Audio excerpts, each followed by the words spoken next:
நேற்று நம்ம தலைவர் சூப்பர் ஸ்டார் ரஜினிகாந்த் அவர்களை முன்னாள் முதலமைச்சரான ஓ பன்னீர்செல்வம் அவர்கள் போயஸ் கார்டன் இல்லத்துக்கே போய் சந்தித்து பேசியிருக்காங்க. பேசி முடிச்சுட்டு ஒரு ப்ரெஸ் மீட்டையும் அட்டன் பண்ணியிருக்காரு பன்னீர்செல்வம். அதில் அவர் என்ன சொல்கிறார் அப்படின்னா, இந்த சந்திப்பு எதற்காக நடைபெற்றது அப்படின்னா, புத்தாண்டு தினத்தில் மரியாதைக்கும் அன்புக்கும் பாசத்துக்கும் உரிய அண்ணன் ரஜினிகாந்த் அவர்களை சந்தித்து அவருக்கு வாழ்த்து கூற விரும்பினேன்.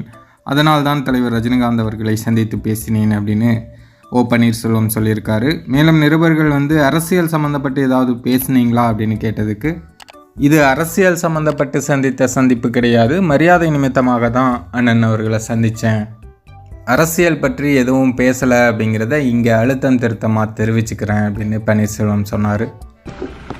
மரியாதை நிமித்தமாக தான் இன்றைக்கு புத்தாண்டு தினத்தை ஒட்டி அவரை நான் சந்தித்தேன். அரசியல் ரீதியாக எந்த இதில் விவாதம் இல்லை, பேச்சுவார்த்தையும் இல்லை, மரியாதை நிமித்தமாக. மேலும் தலைவர் எப்படி இருக்கார் அப்படின்னு கேட்டாங்க. அதுக்கு ரொம்ப ஆரோக்கியமாக இருக்கார், திடகார்த்தமாக இருக்கார். அவரை புத்தாண்டு தினத்தில் சந்தித்தது ரொம்பவே மகிழ்ச்சி அப்படின்னு நம்ம பன்னீர்செல்வம் சொல்லியிருக்காரு. எப்படி இருக்காரு சார்? நல்லா இருக்காரு, திடகார்த்தமாக இருக்காரு, உடல் ஆரோக்கியத்தோடு இருக்காரு. இவ்வளவு நேரம் பேசிட்டு என்ன மாதிரியான கருத்துக்களை பகிர்ந்துட்டீங்க சார்? தலைவர் அரசியலில் இல்லை, ஆனால் தலைவர் இல்லாமல் அரசியலே இல்லை அப்படிங்கிற மாதிரி தான் இப்போ எல்லா அரசியல்வாதிகளுமே தலைவர் வீட்டை நோக்கி போயிட்டுருக்காங்க.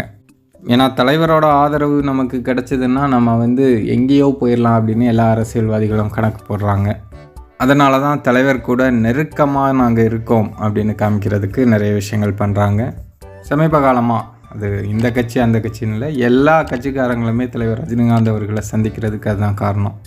ஏன்னா தலைவர்கிட்ட இருக்கிற அந்த ரசிகர் பலம், அது மட்டும் இல்லாமல் மக்கள் சக்தி, இதெல்லாம் இன்னொருத்தர்கிட்ட நம்ம பார்க்க முடியாது. அதனால் தலைவரோட ஆதரவு கிடைக்கும்போது அது நம்மளுக்கு தேர்தலில் மிகப்பெரிய உதவியாக இருக்கும் அப்படின்னு எல்லா அரசியல்வாதிகளுமே போய் தலைவரை சந்திக்கிறாங்க.